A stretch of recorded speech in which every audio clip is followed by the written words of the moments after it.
بسم الله الرحمن الرحيم. السلام عليكم ورحمة الله وبركاته. إن الحمد لله نحمده ونستعينه ونستغفره ونتوب إليه، ونعوذ بالله من شرور أنفسنا ومن سيئات أعمالنا. من يهده الله فلا مضل له، ومن يضلله فلا هادي له. أشهد أن لا إله إلا الله وحده لا شريك له، وأشهد أن محمدا عبده ورسوله لا نبي ولا رسول بعده.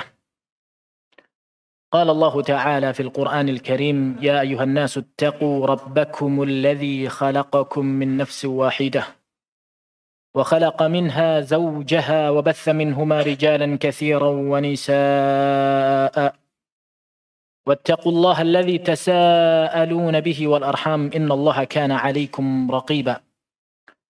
وقال أيضا في سورة الأحزاب: يا أيها الذين آمنوا اتقوا الله وقولوا قولا سديدا يصلح لكم أعمالكم ويغفر لكم ذنوبكم ومن يطع الله ورسوله فقد فاز فوزا عظيما.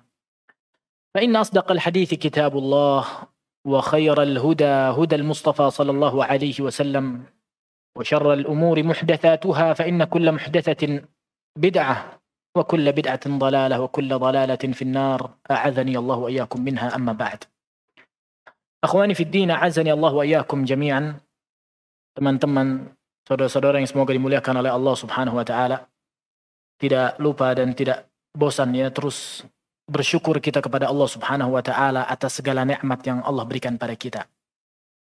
Yang dengan nikmatnya tersebut, yang tentunya dengan rahmat dan taufik dari Allah Subhanahu wa Ta'ala, banyak amalan ketaatan yang bisa kita amalkan. Yang tentunya besar harapan kita agar Allah Subhanahu wa Ta'ala menerima amal ibadah kita, menjadikannya pemberat amalan kebaikan kita di akhirat kelak, sehingga amalan baik kita diterima oleh Allah Subhanahu wa Ta'ala, mendatangkan rahmat Allah Subhanahu wa Ta'ala, sehingga selamat kita di dunia dan selamat kita di akhirat.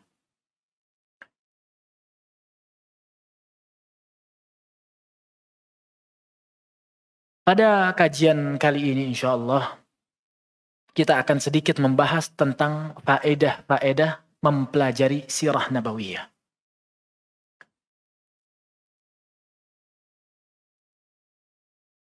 Ana membagi kajian ini menjadi 4 bagian. Bagian pertama kita akan bahas dari sisi pengertian, agar apa yang akan disampaikan bisa difahami dengan baik oleh semuanya.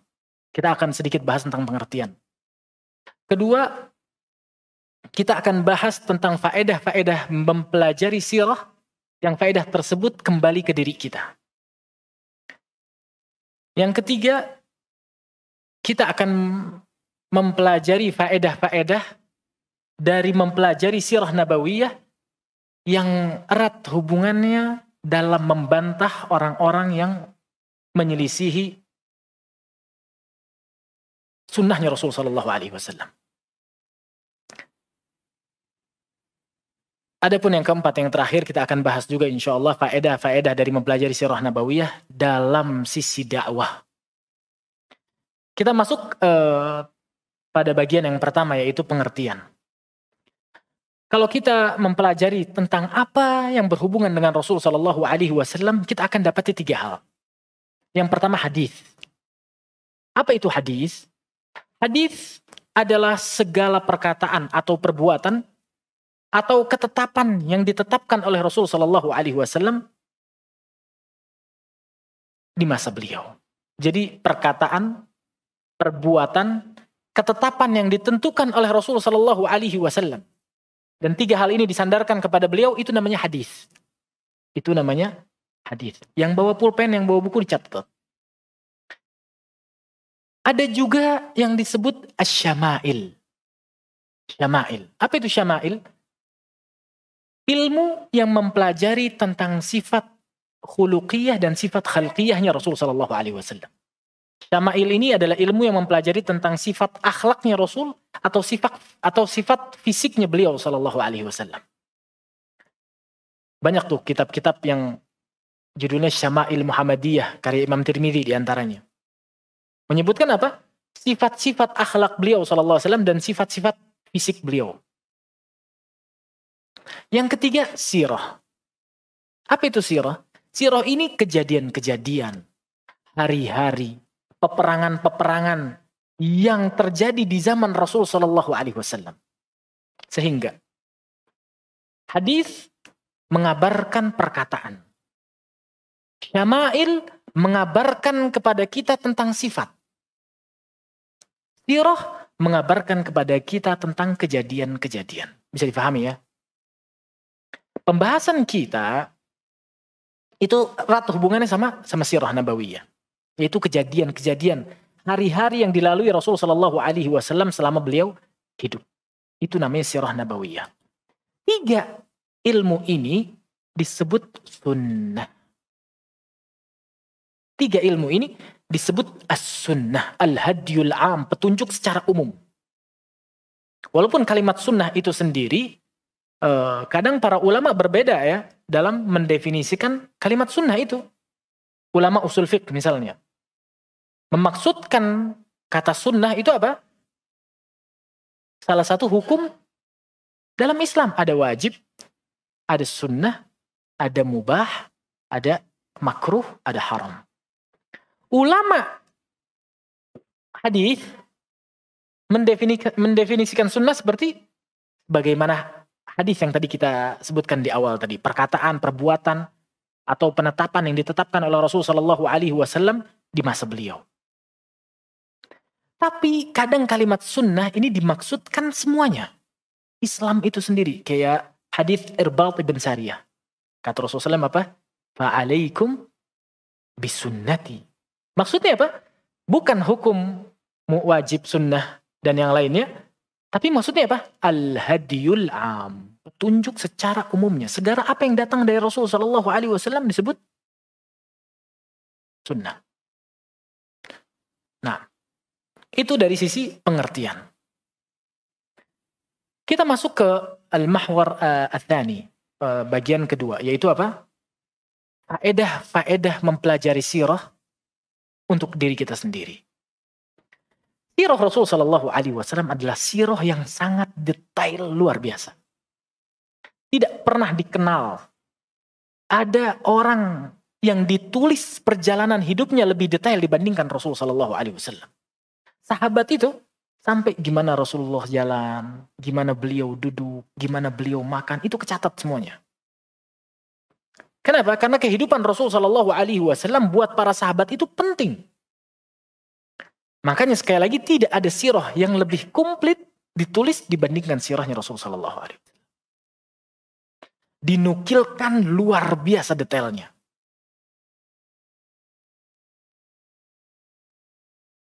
Dan mempelajari sirah, ini ada faedah-faedahnya buat diri kita sendiri.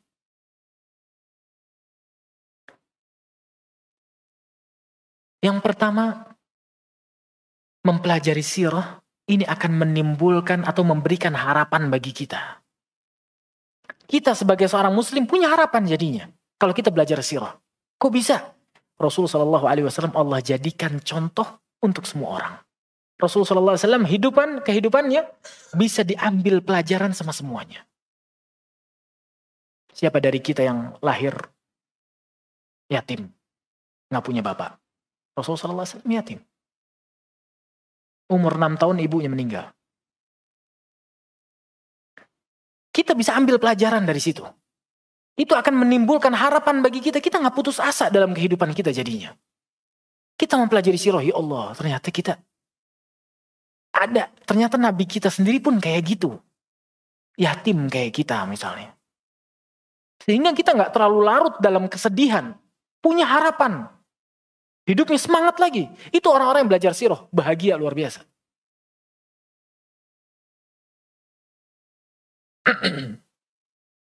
Menikah. Punya anak, meninggal anaknya. Anak Rasulullah SAW meninggal semuanya. Yang meninggal setelah Rasulullah cuman siapa? Cuman Fatimah. Yang lainnya meninggal semasa hidupnya Rasulullah SAW. Sedih apa enggak? Sedih luar biasa. Cuman itu contoh buat kita. Itu memberikan kita harapan. kita tuh nggak hancur banget gitu loh. Ketika kita ditimpa musibah. Ketika hidup sempit, perasaan kayak, yang ngerasain cuman kita doang. Orang yang nasehatin, dia nggak tahu rasanya kayak apa. Tapi kalau orang-orang yang baca sirah, dia bakal adem hatinya. Dia nemuin temen.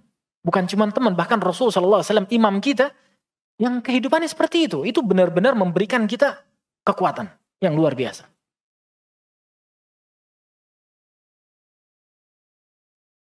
Yatim, piatu, anaknya meninggal. Yang laki, yang perempuan. Sallallahu alaihi wasallam.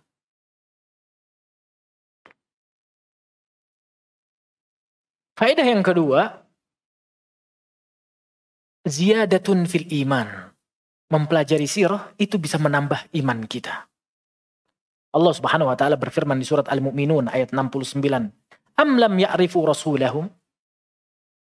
Bukankah mereka telah mengetahui rasul mereka? Maksudnya Allah Subhanahu wa taala mengatakan kepada orang-orang yang hidup bersama Rasul sallallahu alaihi wasallam.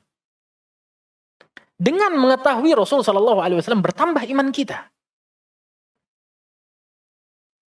Dan subhanallah ya, Allah mengutus Rasul sallallahu alaihi wasallam dalam bentuk manusia.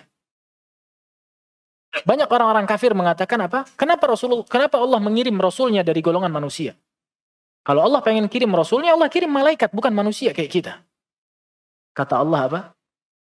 Kalau kami utus Rasul kami dari golongan malaikat, tetap kami jadikan bentuk mereka manusia. Hikmahnya apa? Biar bisa dicontoh, diikuti jalannya. Rupa kita sama rupa Rasulullah SAW sama-sama manusia. Agar kita bisa contoh perjalanan hidup Rasulullah SAW. Makanya orang yang mempelajari sirah nabawiyah bertambah imannya. Akan kuat keyakinannya bahwasannya Rasulullah SAW adalah utusan Allah yang hak. Basyiran wa nadhira. Yang memberikan kabar gembira dan memberikan peringatan.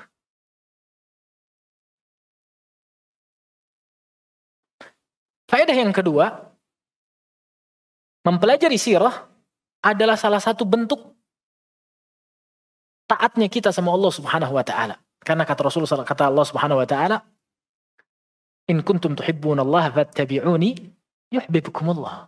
Kalau kalian cinta sama Allah, ikuti jalannya Rasulullah sallallahu alaihi wasallam, Allah akan cinta pada kalian.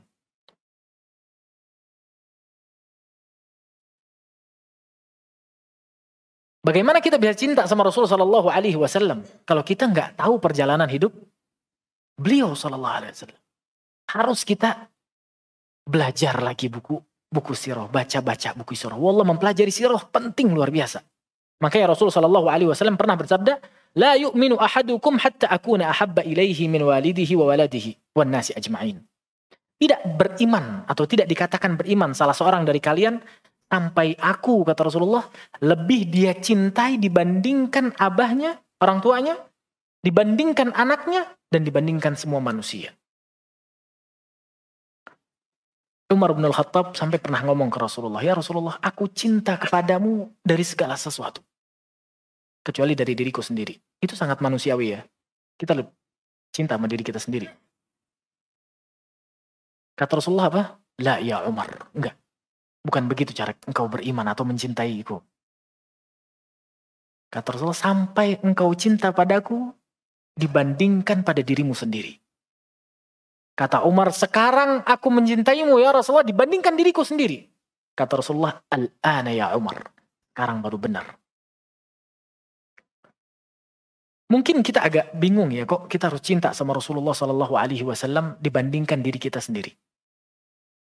Untuk orang-orang yang belajar sirah, dia gak bakal bingung sama ketentuan ini. Dia bakal tahu ternyata Rasulullah itu sayangnya sama kita luar biasa. Kalau orang belajar sirah, dia bakal tahu kenapa kita disuruh cinta sama Rasulullah SAW dibandingkan dirinya sendiri. Rasulullah SAW lebih bersemangat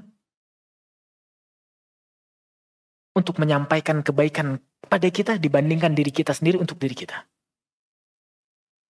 Kata Allah Subhanahu wa taala, "Laqad ja'akum rasulun min anfusikum azizun 'alaihi ma 'anittum, harisun 'alaikum bil mu'minina raufur rahim." Telah datang rasul dari golongan kalian sendiri. Dia mulia dan sangat bersemangat untuk kalian dapat kebaikan, kata Allah Subhanahu wa taala, dan sangat mencintai orang-orang yang beriman. Itu Rasulullah sallallahu alaihi wasallam. Rasulullah sangat patut untuk kita cintai. Kalau kita baca sirahnya sampai kita kenal, kita tuh bakal ya Allah, kok gininya cintanya Rasulullah sallallahu alaihi wasallam sama umatnya.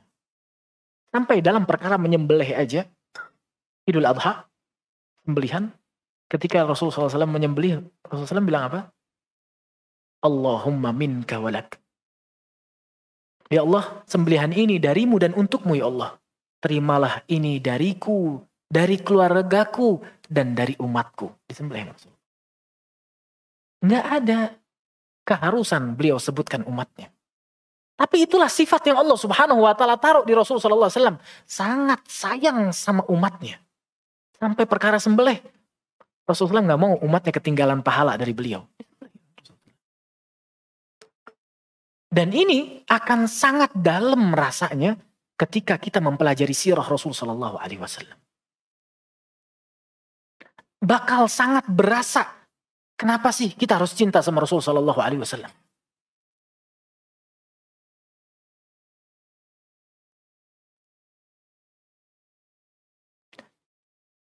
Semakin baik pengetahuan kita tentang Rasul Sallallahu Alaihi Wasallam, maka ini tentunya akan menumbuhkan rasa cinta yang lebih di hati kita. Kalau kita biasa aja sama Rasul Sallallahu Alaihi Wasallam, itu berarti ada yang harus dipertanyakan sama iman kita. Kita kayaknya kelamaan mungkin gak baca sirah Rasul Sallallahu Alaihi Wasallam. Harus balik lagi baca lagi tentang sirahnya Rasul Sallallahu Alaihi Wasallam. Yang selanjutnya, annallaha ja'alahu linnasi qudwah. Allah Subhanahu wa taala menjadikan Rasul sallallahu alaihi wasallam itu qudwah, panutan. Dan kita paham ya, manusia itu butuh contoh. Itu tabiat manusia. Kita itu kalau ada contoh, luar biasa. Kita nggak bisa hidup tanpa contoh. Rasul sallallahu alaihi wasallam dijelaskan oleh Allah Subhanahu wa taala tentang nabi-nabi sebelum beliau. Disebutkan Nabi Nuh, Nabi Musa, banyak nabi. Kemudian di akhir ayatnya apa kata Allah? Ulaika alladzina hadallah fabihudahu muqtadih. Mereka para nabi yang telah Allah Subhanahu wa taala sebutkan tadi, mereka adalah orang-orang yang Allah kasih hidayah.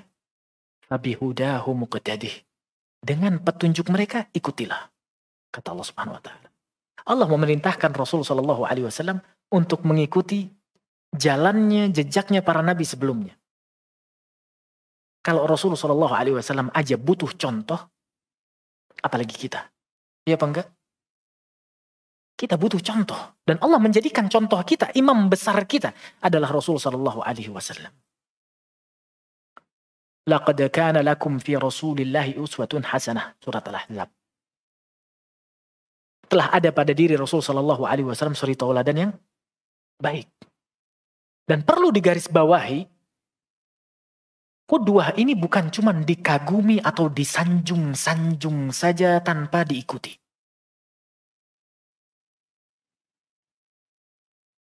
Baca kisah Rasulullah SAW, oh takjub, oh.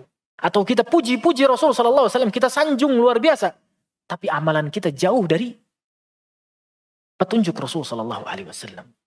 Allah perbaiki akhlaknya beliau SAW.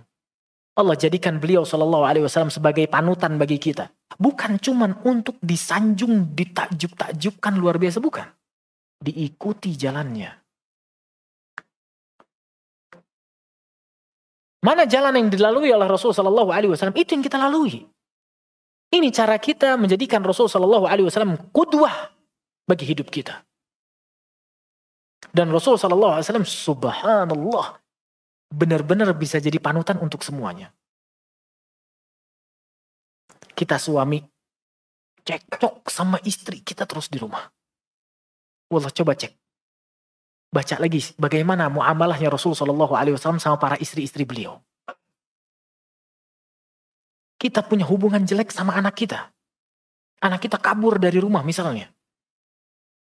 Atau kita punya muamalah sama teman kita yang rusak hubungan kita.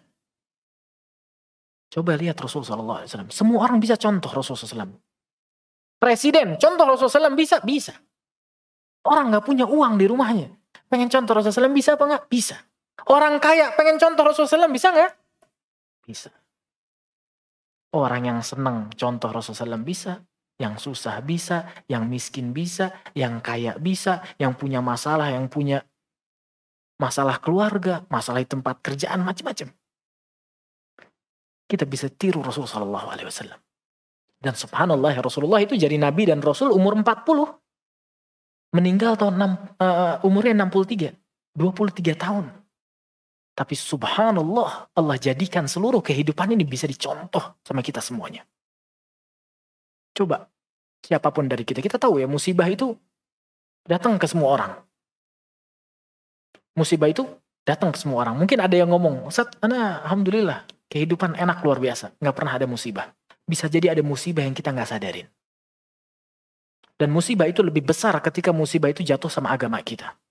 Lebih besar lagi kalau kita nggak sadar. Makanya Rasulullah suka doa apa? Allahumma la taj'al musibatana fi dinina. Ya Allah, jangan kau jadikan musibah kami pada agama kami. Lebih parah kalau orangnya nggak ngeh atau nggak sadar. Kalau agamanya kena musibah.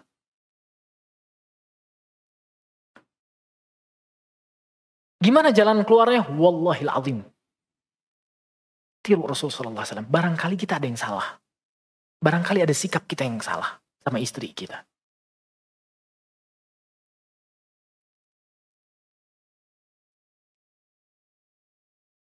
Maka ayat ini di surat Al-Ahzab ini, laqad kana lakum fi Rasulillahi uswatun hasanah, dan anak kira ayat ini bukan ayat yang asing, ayat yang kita tahu semuanya.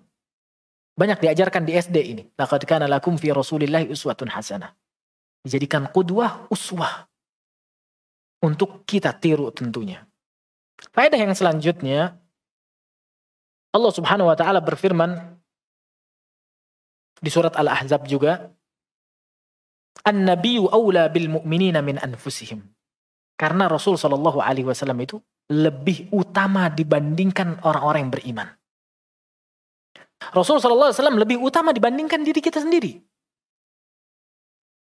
Kita harus pelajarin Rasul sallallahu alaihi wasallam lebih dari kita mempelajari diri kita sendiri. Kenapa? Karena kata Allah Subhanahu wa taala, nabi itu, Rasul sallallahu alaihi wasallam itu lebih utama dibandingkan kita sendiri.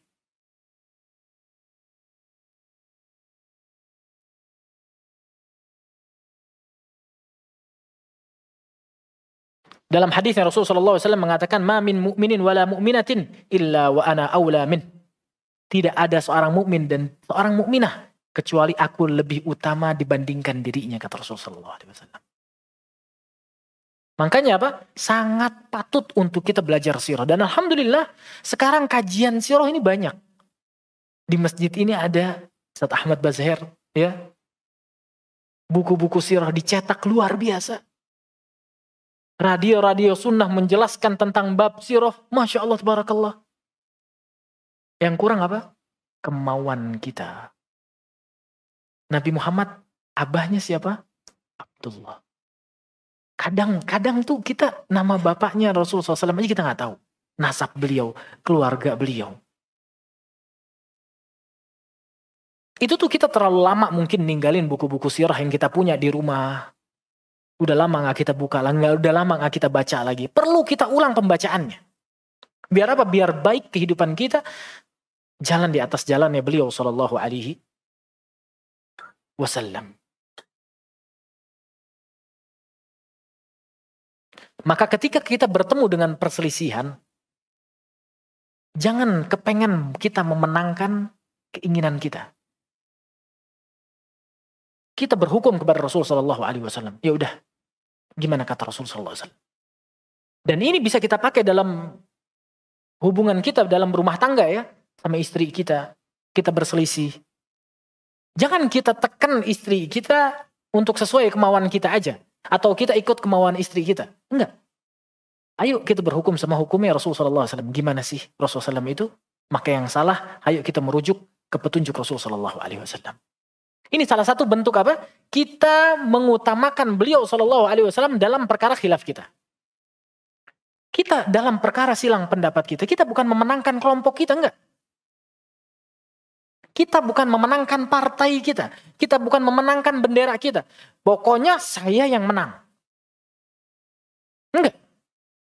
Dalam khilafat, untuk orang yang mempelajari sirah, dia bakal tahu harus kemana dia balik.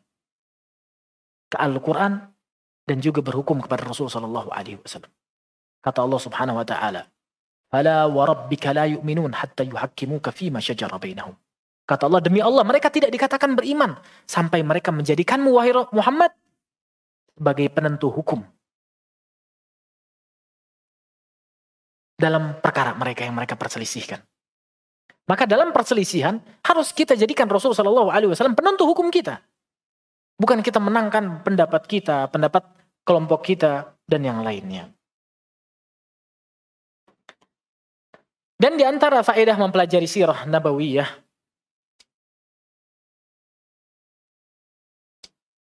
adalah meniru akhlaknya Rasul SAW. Dan ini juga pelajaran buat kita yang udah sering ngaji ya. Sering datang kajian. Untuk apa? Untuk kita perbaiki akhlak kita. Ada sahabat datang ke Aisyah radhiyallahu taala anha, tanya gimana sih akhlak Rasulullah SAW. Kata Aisyah apa? Kana khuluquhul Quran. Akhlak Rasulullah SAW, Quran. Pengen tahu praktek amal Al-Quran? Itu Rasulullah SAW. Al-Quran, Allah Subhanahu wa taala memuji akhlak beliau. Apa kata Allah? Wa innaka la'ala khuluqin azim. Engkau wahai Muhammad sungguh benar-benar berada di atas akhlak yang mulia. Harus kita contoh akhlaknya beliau sallallahu alaihi wasallam. Udah sering datang kajian, harus ada yang berubah dari sisi akhlak kita. Sekali lagi, sirah ini bukan terus kita takjub, wah Rasulullah baik banget ya. Wah Rasulullah ini kok sama istrinya baik banget. Rasulullah ini sama temannya gak pernah nipu orang, gak pernah bohong, gak pernah. Itu semua ditiru. Dan kita sekarang bener, sering kita ada di, mungkin krisis akhlak. Sering datang kajian-kajian, tapi subhanallah, dalam hubungan jual beli, dalam hubungan harta misalnya, atau hubungan rumah tangga, banyak kita menyelisih sunnah-sunnah Rasul sallallahu alaihi wasallam.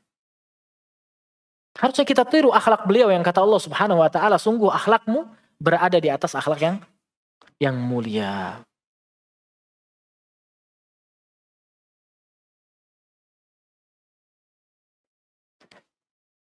Faedah yang selanjutnya, mempelajari sirah Rasul sallallahu alaihi wasallam ini menjadikan kehidupan kita kehidupan yang ringan, yang senang, nggak sumpek, nggak murung terus, bikin kita senang. Makanya banyak para ulama nulis buku sirah, judulnya apa? Bustanul Arifin. Yang judul-judul tersebut menunjukkan makna dari mempelajari sirah. Apa? Kebahagiaan. Itu judul-judul sirah banyak yang judulnya itu kayak bahjati qulubil abrar. Kebahagiaan hati seseorang. Kenapa? Kenapa dikasih judul kayak gitu? Karena memang isi dari pelajaran sirah itu kegembiraan.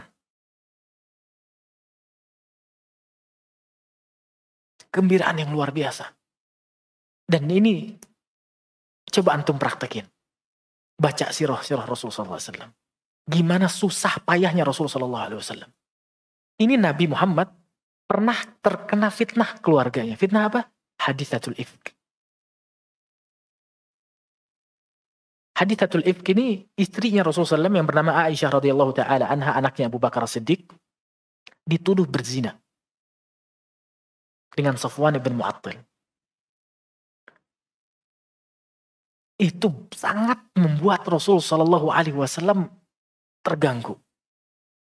Antum bayangin tokoh di masyarakat, orang yang dimuliakan sama semuanya, dibilang istrinya berzina. Nggak ada klarifikasi dari suami, nggak ada klarifikasi dari istri. Wahyu berhenti turun sebulan. Orang pada ngomong, wah istri Nabi Aisyah. Wallah itu berat. Sampai Rasulullah naik ke mimbar, Rasulullah bilang apa? Siapa yang bisa tenangkan aku dari kabar ini? Orang-orang Aus berdiri, ya Rasulullah, kalau itu dari kita, kita bunuh orangnya. Kalau itu dari kawan kita Khazraj, kita minta supaya hukum orang yang pelakunya. Cekcok di masjid. Sampai Rasulullah bilang apa? Tenang, tenang. Ruwet perkaranya.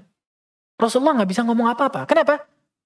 La yantiqu anil hawa in huwa illa wahyun yuha. Rasulullah bisa aja naik ke mimbar, itu bohong, semuanya kabar. Jangan ada yang ngomong kayak gitu lagi. Bisa. Cuman Rasulullah SAW nggak pernah ngomong dengan hawa nafsunya. Semuanya dengan sesuai bimbingan wahyu. Berat apa enggak? Luar biasa. Aisyah sampai pulang ke rumah bapaknya. Ke rumah Abu Bakar Siddiq. Rasulullah datang ke Aisyah. Ya Aisyah, kalau benar engkau tidak melakukannya, Allah bakal turunin wahyu. Kalau engkau benar melakukannya, bertobatlah sama Allah. Aisyah kaget Rasulullah ngomong kayak gitu. Aisyah minta ke Abu Bakar, wahai ayahku, jawab Rasulullah. Abu Bakar nggak bisa ngomong apa-apa. Aisyah ngomong sama ibunya, jawab Rasulullah. Ibunya nggak bisa ngomong apa-apa. Nggak lama turun wahyu. Aisyah bersih dari tuduhan, suci dari tuduhan. Setelah sebulan wahyu nggak turun. Ini kejadian, ini salah satu kejadian yang menimpa Rasulullah SAW di antara banyak kejadian yang lain. Dari sini aja faedahnya, wallahil azim, luar biasa.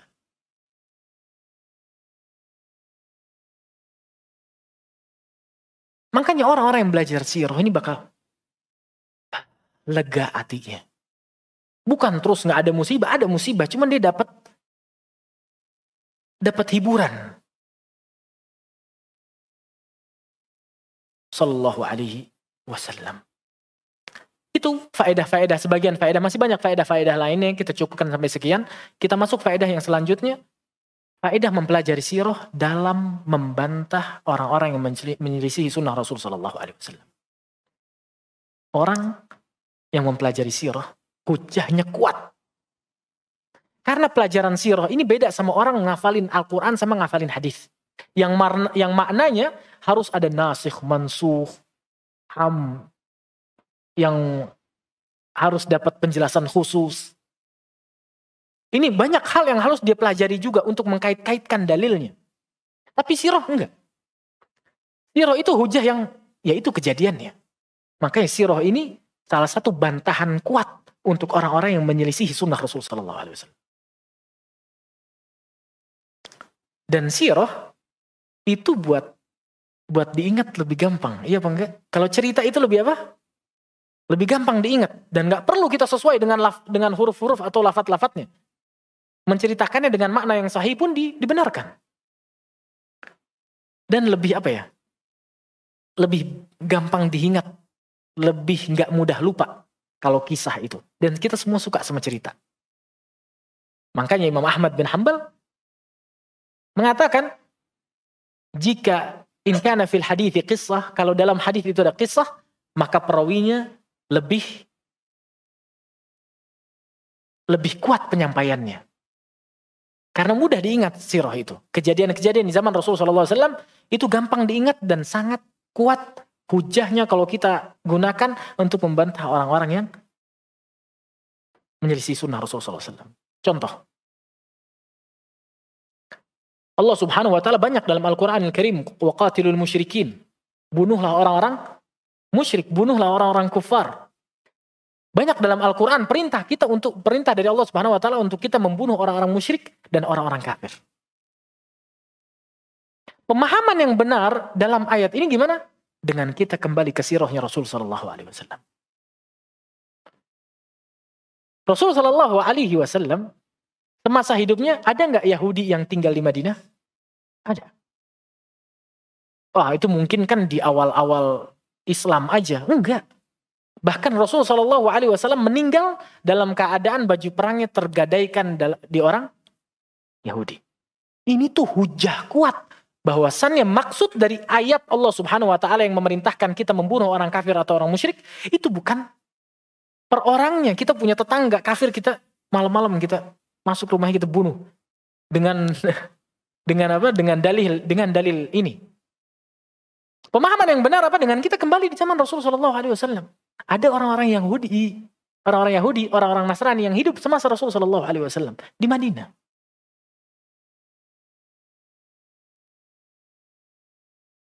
kita menjalin perjanjian sama orang kafir. Boleh apa enggak? Boleh. Tahu dari mana kita? Dengan kita merujuk ke sunnahnya Rasul SAW. Beliau terjadi perjanjian-perjanjian beliau sama orang-orang musyrik. Di antaranya perjanjian Hudaybiyah. Sampai para ulama bilang apa? Kita harus pegang perjanjian yang berlaku antara kita sama orang-orang kafir atau orang-orang musyrik. Kita harus pegang perjanjian tersebut. Walaupun mereka orang-orang kafir berlaku buruk sama kaum muslimin di sana. Ini yang apa yang Ana sampaikan berkaitan ketika kaum muslimin lemah ya. Ketika kaum muslimin lemah. Apa dalil mereka? Sulhul Hudaybiyah. Perjanjian Hudaybiyah di zaman Rasulullah SAW. Rasulullah tidak menolong Abu Jandal. Ketika Abu Jandal datang ke Madinah, pengen tinggal di Madinah. Kata Rasulullah enggak, suruh balikin ke Mekah. Ada perjanjian kita sama orang kafir. Sekali lagi apa yang Anda sampaikan ini berkaitan ketika kaum muslimin lemah. Ini menjadi hujah yang kuat ketika kita sampaikan sama orang-orang yang menyelisihi apa yang telah kita sampaikan tadi. Apalagi sebagian orang sekarang bilang apa? No, Islam agama yang keras. Ini ayatnya, waqatilul musyrikin, bunuhlah orang-orang musyrik. Nah, kalau kita kembali kepada sunnah Rasulullah SAW, wallah clear, itu semua jelas, wadih, terang semuanya. Dan itu menjadi hujah yang sangat kuat. Orang-orang sekarang yang mengatakan bahwasannya boleh memasukkan kuburan ke dalam masjid. Atau sholat di kuburan. Di masjid ada kuburannya. Boleh apa enggak? Enggak boleh. Banyak mendatangkan dalil. Di antara hujah mereka apa? Kuburan Rasulullah aja di Masjid Nabawi. Wallah kalau dia paham sejarah, paham sirah, ini clear semuanya. Rasulullah meninggal di mana? Di rumah Aisyah. Dan rumah Aisyah bukan masjid. Jadi tidak pernah ada cerita yang Rasulullah SAW dikubur di masjid. Di zaman Utsman bin Affan, di zaman Umar bin Khattab ada perluasan ke depan. Di zaman Utsman bin Affan ada perluasan Masjid Nabawi juga, tapi tetap rumah Rasulullah SAW nggak masuk. Dan apa yang terjadi sekarang ini diingkari oleh para ulama, dan itu tetap nggak bisa dijadikan hujah untuk bolehnya kuburan masuk dalam masjid. Dan ini akan menjadi clear, bersih, jelas untuk orang yang mempelajari sirah Nabi SAW.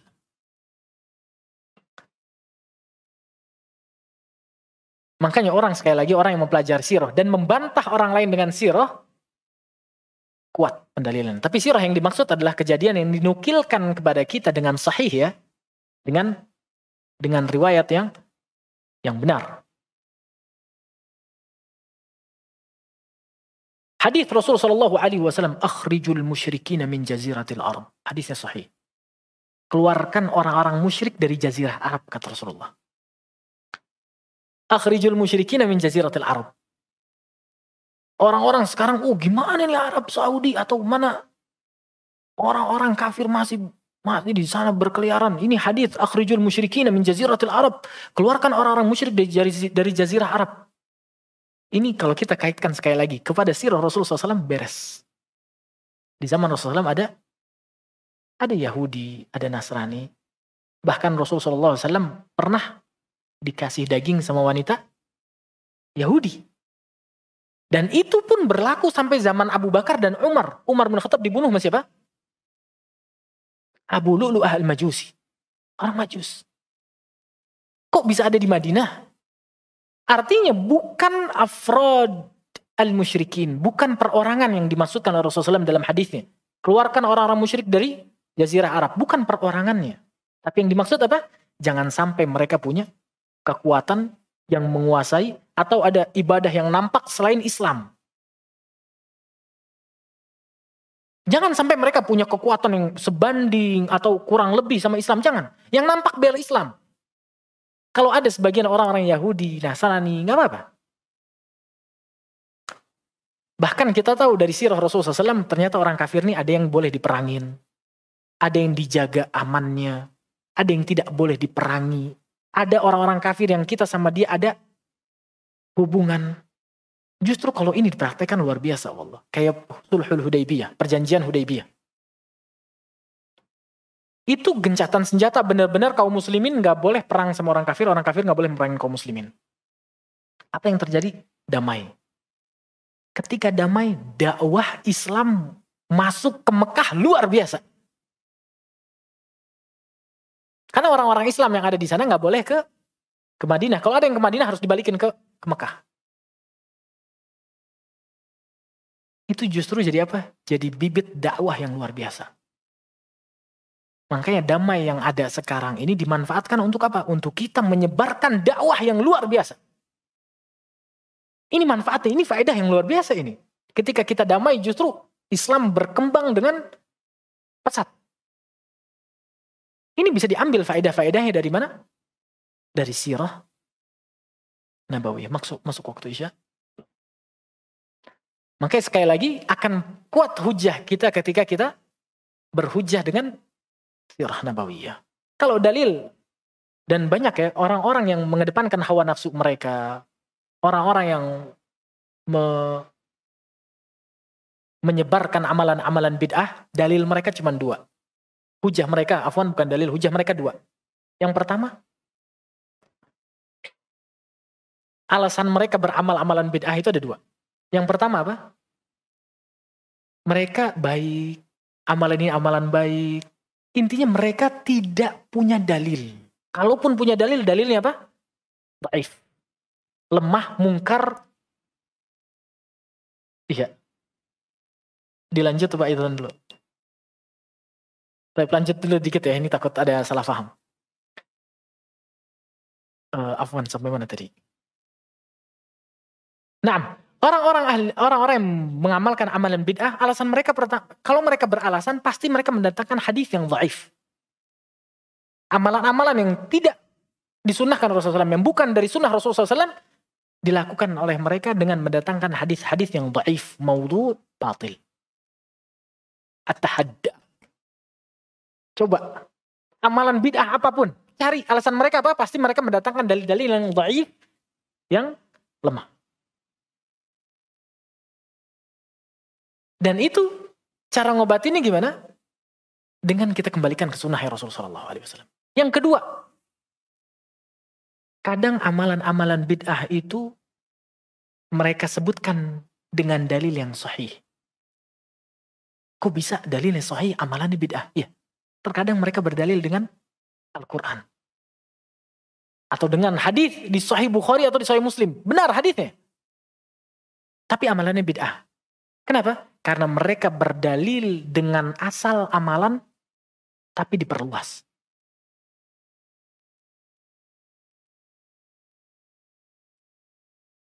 Baca Al-Fatihah untuk mayit. Baca Al-Fatihah untuk mayit. Disebutkan ruhnya siapa, dibacakan Al-Fatihah. Dibacakan Al-Fatihah, dibacakan Al-Fatihah. Ketika kita tanya, afwan, akhi, ini dibangun di atas dalil atau petunjuk Rasulullah SAW. Oh iya, dia bakal sebutin ke kita mungkin 10 dalil tentang keutamaan baca Al-Fatihah. Al-Fatihah itu adalah sab'ul mathani. Al-Quran, Al-Fatihah itu adalah surat yang paling mulia dalam Al-Quran. Al-Fatihah ini. Tapi kita digiring, mereka berdalil dengan dalil yang umum untuk mengesahkan amalan yang khusus. Kita balikin ke sirah Nabi SAW. Di zaman beliau, ada nggak keluarga beliau yang meninggal yang dibacakan Fatihah Rasulullah SAW? Ini akan menjadi hujah yang sangat menenangkan hati kita. Di masa Rasulullah SAW, beliau kehilangan istrinya, kehilangan banyak anaknya, orang-orang yang beliau sayangi. Tapi apakah itu dilakukan oleh Rasulullah SAW? Maka ini sekali lagi akan menjadi hujah yang sangat kuat bagi kita dan membuat kita tenang untuk mengamalkan sesuatu kalau itu diamalkan juga oleh Rasulullah SAW. Kita jeda dengan azan Isya, kemudian kita lanjut sedikit. Barakallahu fikum.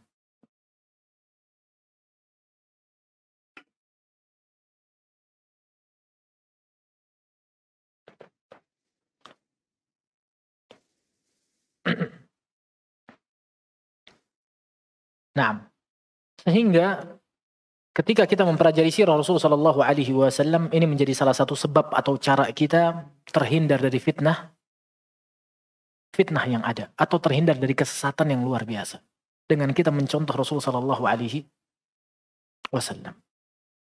Dan para ulama mengatakan apa? Kullul ummah laisa laha qudwah fil khair fa ummatun dha'i'ah. Semua umat yang gak punya sosok tokoh yang ditiru, dia umat yang banyak kelirunya nanti. Umat yang tersesat. Kenapa? Gak punya qudwah yang ditiru. Jangan sampai kita salah menjadikan panutan kita itu siapa. Seorang penyair mengatakan, man kana al-ghurabu lahu dalilan yamurru bihi ala jiyafil kilabi. Siapa yang menjadikan burung pemakan bangkai sebagai penunjuk jalannya, dia pasti akan dilewati jalan-jalan yang penuh bangkai. Karena petunjuk jalan dia adalah burung pemakan bangkai. Pasti bakal dilewatin jalan-jalan yang kayak gitu. Kenapa? Karena dia keliru menjadikan siapa yang dia jadikan panutan. Maka ini salah satu rahmat Allah Subhanahu wa taala, sayangnya Allah Subhanahu wa taala, Allah ciptakan kita. Allah jadikan dunia sebagai tempat tinggal kita. Allah jadikan dunia ini cocok ditinggali dan mudah ditinggali. Dijadikan datar, kita bisa bangun bangunan, bisa tinggal berjalan di atasnya. Mudah. Allah nggak jadikan kita bingung mencari jalan kebenaran sendiri. Tapi Allah kasih pedomannya. Allah kasih petanya, yaitu Al-Quran Al-Karim. Bukan sampai di situ saja Allah Subhanahu wa taala mengutus Rasul sallallahu alaihi wasallam buat jadi contoh. Ini nikmat dari Allah Subhanahu wa taala. Untuk kita tiru. Intinya dari apa yang telah disampaikan adalah menyelamatkan diri dari fitnah dan kekeliruan adalah dengan mempelajari sirah nabawiyah. Faedah yang terakhir adalah faedah yang kembali ke dakwah. Kepada dakwah. Karena kata Rasulullah sallallahu alaihi wasallam apa? Ballighu anni walau ayat. Sampaikan dariku walaupun satu ayat. Pelajaran apa yang kita sudah fahami, ayat apa yang sudah kita fahami, hadis apa yang kita sudah fahami, kita dituntut untuk ngajak orang lain juga. Karena subhanallah, Islam tidak pernah mengajarkan kita untuk baik sendiri, tapi baik bareng-bareng. Selamat sendiri enggak, selamat bareng-bareng. Dalam dakwah, banyak faedah-faedah yang didapatkan dari kita mempelajari sirah. Di antaranya apa? Kita tidak diajarkan oleh Rasulullah SAW untuk tidak fokus sama pengikut. Banyak sedikit bukan masalah, yang penting kita menyampaikan. Dan bersabar dalam berdakwah. Bersabar dalam berdakwah. Bagaimana Rasulullah SAW berdakwah, yang tadinya dakwah sembunyi-sembunyi, sampai dakwah terang-terangan, dipukulin, diejos, macam-macam. Para sahabat disiksa. Di sini dakwahnya Rasulullah SAW bisa sangat bermanfaat bagi para dai di zaman sekarang, atau kita semua dalam kita berdakwah, ngedakwahin istri kita, ngedakwahin pasangan kita, anak-anak kita, yang sabar. Tiru bagaimana Rasulullah SAW mendidik istrinya, bagaimana Rasulullah SAW mendidik anak-anaknya, bagaimana cara berdakwah yang benar. Dan kalau ada orang tolak dakwah kita, jangan kecil hati. Memang hidayah di tangan Allah Subhanahu wa taala, yang wajib bagi kita apa? Menyampaikan. Rasulullah SAW kurang apa coba? Pamannya nggak ikut. Mau meninggal didatengin sama Rasulullah, ya ammi qul la ilaha illallah, wahai pamanku katakan la ilaha illallah. Dengan kalimat itu aku bela engkau di hari kiamat. Dengan kehadiran pembesar-pembesar Quraisy yang lain, pamannya bingung. Sampai akhirnya apa? Nggak masuk Islam. Apa kata Allah? Innaka la tahdi man ahbabta. Kata Allah, wahai Muhammad, engkau tidak bisa memberikan merta-merta hidayah orang siapa yang kau kehendaki. Enggak. Hidayah di tangan Allah Subhanahu wa taala. Ini memberikan kekuatan bagi kita dalam berdakwah. Orang tua, ngedakwahin orang tua. Mungkin ada orang tuanya yang bukan muslim misalnya, terus yang sabar. Doain yang sabar, terus berdakwah dengan cara yang benar. Contoh dakwahnya Rasulullah SAW. insya Allah ada keberkahan di sana. Mungkin apa yang disampaikan semoga bermanfaat bagi anak pribadi dan jamaah semuanya. Intinya dari apa yang telah disampaikan adalah kita mencontoh Rasul Shallallahu Alaihi Wasallam, bagaimana beliau hidup, bagaimana beliau menyelesaikan masalah, bagaimana kita jalan di atas muka bumi ini, di atas jalan yang benar sampai Allah Subhanahu Wa Taala mewafatkan kita semua. Nah.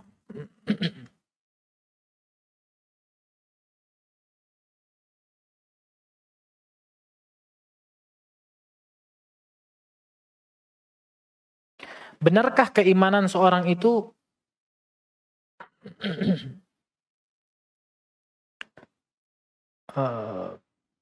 benarkah keimanan seorang itu bisa terlihat dari akhlaknya? Kalau benar, bagaimana dengan ustadz yang buruk akhlaknya? Atau syekh, ustadz atau syekh yang buruk akhlaknya? Masihkah kita mengambil ilmu darinya? Nah.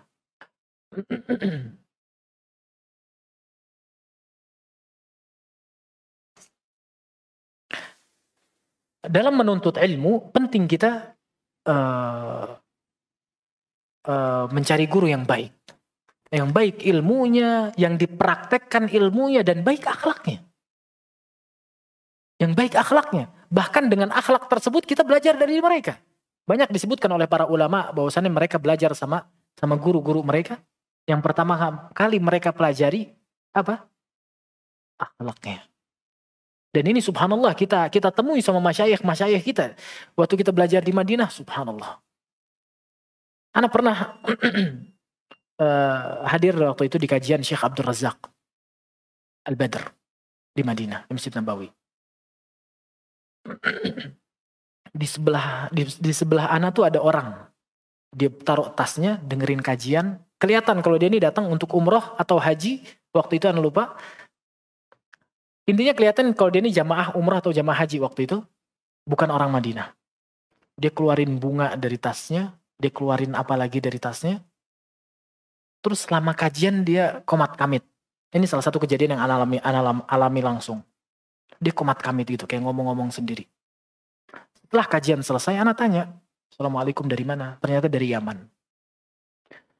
Anak tanya, kok selama kajian kok ente kok kayak ngomong sendiri. Kata dia, ana menyampaikan kajian Syekh ke para jin. Jadi jin ini pengen dengar kajian juga. Nah, caranya dengan lewat ana sampaikan ke mereka. Terus ana bilang, ajib, ini nggak benar. Kata dia, enggak. Ini ente nggak paham aja, kata dia.